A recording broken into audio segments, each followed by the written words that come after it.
Olá amigos do YouTube, amigos do Facebook, eu sou Alisson Dias e hoje eu quero trazer mais uma mensagem para vocês. E o título da nossa mensagem de hoje é: reconheça os seus erros, reconheça seus pecados, reconheça suas falhas, né? Esse é um assunto muito importante, muito relevante e que tem levado muitos a cometer diversos erros por não olhar para si próprio, por não olhar para os próprios erros e admitir, né? Se você estiver me assistindo pelo YouTube, na descrição aí do vídeo tá o link, você clica, você vai ouvir esse estudo completo que eu fiz lá na minha igreja, lá na Igreja Batista. Se você estiver no Facebook, nos comentários vai estar lá, você clica lá, você vai ver o estudo completo. Muito bem, então o nosso estudo de hoje é: reconheça os seus erros, uma ajuda para você, para mim também, para que nós aprendamos a reconhecer os nossos erros, os nossos defeitos, as nossas falhas, para estarmos melhor, mais apresentáveis diante de Deus. O primeiro texto que nós vamos ler está em Marcos, no capítulo 2, versículo 15 a 17. Vamos ler.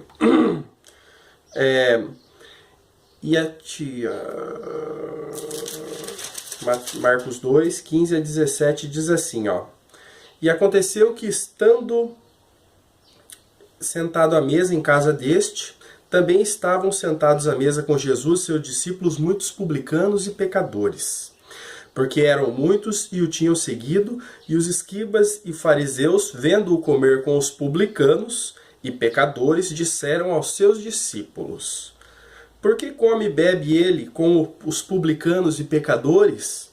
E Jesus, tendo ouvido isto, disse-lhes: Os sãos não necessitam de médico, mas sim os que estão doentes. Eu não vim chamar os justos, mas sim os pecadores ao arrependimento. Então o que Jesus disse? Jesus estava lá na casa de Mateus, o apóstolo, comendo, e junto com eles estavam publicanos e pecadores, certo? E os religiosos da época, os fariseus, né, que eram os mais religiosos, né, do templo, eles falam: por que o seu mestre come com os publicanos, né, que seriam os que traíram a própria pátria, cobrando imposto para os romanos, e os pecadores, aqueles que não estavam em dia com a sua religião? Por que ele faz isso? E Jesus disse: eu não vim chamar os justos, mas os pecadores ao arrependimento. Então, quer dizer, o que Jesus quis dizer com isso? Que existiam homens justos, homens que não necessitavam dele para salvação, né? Homens que estavam em dia perante Deus, né? Que não tinham pecados, é isso que Jesus estava dizendo, né? Em Romanos, no capítulo 3, a Bíblia é bem clara em afirmar que não há um justo, nem um justo sequer, ninguém que faça o bem. Então, o que Jesus quis dizer? Jesus quis dizer que ele veio para aqueles que reconhecem os seus pecados, né? Os fariseus aqui nessa passagem, eles reconheceram o pecado dos publicanos por trair a própria pátria, o próprio país, reconheceram que tinham homens ali que não estavam em dia com a sua religião, mas não reconheceram os pecados que estavam em si próprios. E esse é o grande inimigo do nosso crescimento espiritual, do nosso desenvolvimento, do nosso relacionamento com Deus. É quando nós não reconhecemos o que nós somos, né? Que nós somos pecadores e falhos. E a partir desse momento, a nossa vida espiritual começa a decair. Porque nós ficamos orgulhosos, inchados e deixamos de dar frutos desejáveis e agradáveis a Deus. E nós devemos corrigir os nossos erros, a nossa vida, para depois olhar para os pecados das outras pessoas, né? E esse ensinamento nós vemos em Mateus capítulo 7, versículos 3 a 5. Olha lá. E por que reparas tu no argueiro que está no olho do teu irmão e não vê a trave que está no teu olho? Ou como dirás a teu irmão: deixa-me tirar o argueiro do teu olho, e eis uma trave no teu olho? Hipócrita, primeiro tira a trave do teu olho, e então verás claramente para tirar o argueiro do olho do teu irmão. Então tem muita gente que entra em contato comigo e fala: nossa, como você tem sabedoria e tal, né? para pregar, para falar sobre as Escrituras, né? E outros tantos querem se levantar como pregadores. E nós vemos aí a grande responsabilidade e a cobrança que os pregadores vão ter, né? Porque se eu estou aqui a ensinar a vocês, né? Com certeza Deus vai cobrar de mim também. Então, antes de eu ver um cisco no seu olho, eu devo perceber a trave, a grande madeira que está enfiada no meu. Então, antes de eu passar essa mensagem para vocês, eu tenho que aplicá-la na minha vida. Aí sim eu vou conseguir edificar vocês.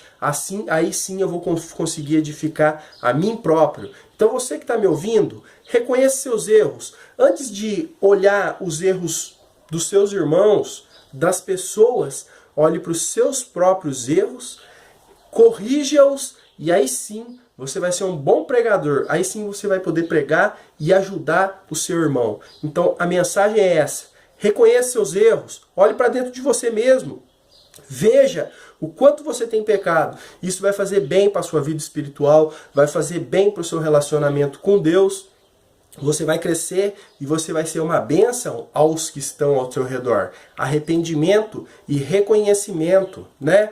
Nós não devemos atirar pedras nos outros como fizeram lá no caso da mulher adúltera, que quiseram apedrejá-la, né? Nós não devemos julgar as pessoas pela circunstância. O irmão ali está passando por uma dificuldade porque está em pecado. O irmão não não consegue progredir financeiramente porque está em pecado. Está doente porque está em pecado. Não. Se o irmão está em dificuldade, ajude-o. Não julgue. Porque talvez você pode estar bem de saúde financeiramente, mas pode estar diante de Deus, pode estar com na sua situação horrível e falida. Muito bem. E a palavra de Deus aponta para os nossos erros. Davi, quando ele pecou, Natan, o profeta, foi lá mostrar para ele, né? Foi enviado por Deus para mostrar para ele o seu erro. E ele reconheceu e ele chorou o seu erro, né? Em Salmos, no capítulo 32, versículos 1 a 5, fala, né? Davi, ele pede perdão, ele reconhece seus erros. Davi, ele foi, né, um homem considerado na Bíblia segundo o coração de Deus, mas ele cometeu coisas horríveis, né? Ele desejou Batseba, que era uma mulher casada. Ele matou o marido dela para ficar com ela. Ele fez esses erros terríveis. Mas depois de ouvir a palavra do profeta Natan, né, condenando ele, isso se você quiser estudar depois, está em 2 Samuel, capítulo 12, versículos 1 a 15, ou clica aí no link embaixo aí, que você vai ouvir a pregação completa. E Davi, depois de alertado, ele se arrependeu e ele mudou de direção. Então, nós encontramos esse texto, né, que Davi compõe uma música falando de arrependimento, né, e é um exemplo, uma grande lição para a nossa vida. Salmos, no capítulo 32, no versículo 1 a 5, diz assim, ó: Bem-aventurado aquele cuja transgressão é perdoada e cujo pecado é coberto. Bem-aventurado o homem a quem o Senhor não imputa maldade. O Senhor e em cujo espírito não há engano. Bem-aventurado, né, aquele homem a quem o Senhor não imputa maldade e em cujo espírito não há engano. Quando eu guardei silêncio, envelheceram os meus ossos pelo meu bramido em todo dia, porque de dia e de noite a tua mão pesava sobre mim, e o meu humor se tornou em sequidão de estio.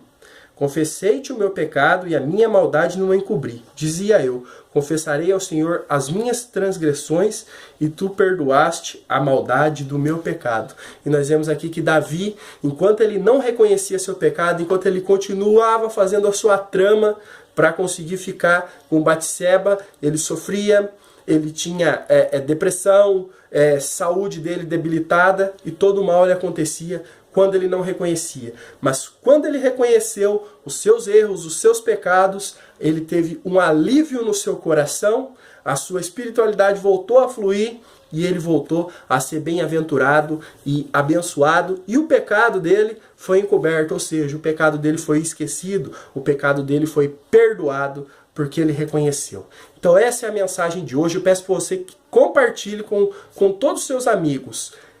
Reconheça seus erros, reconheça seus pecados, admita aonde você tem errado, e mude. Confesse ao Senhor, mude e você será abençoado. Obrigado.